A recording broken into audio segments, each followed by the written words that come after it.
እርግጠኛ ነበርኩ በቃ እግዚአብሔር ደግሞ ረዳው አገባ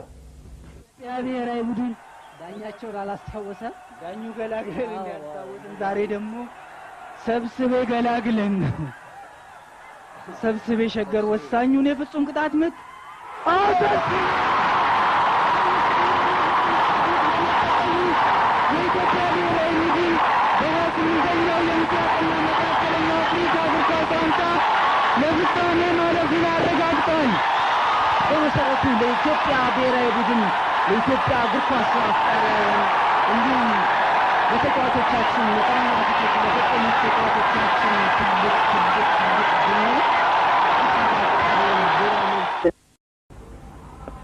ዳኛውን ምን ብሎ ያናገር በእንግሊዘኛ በጣም ተናደደ እየበደለን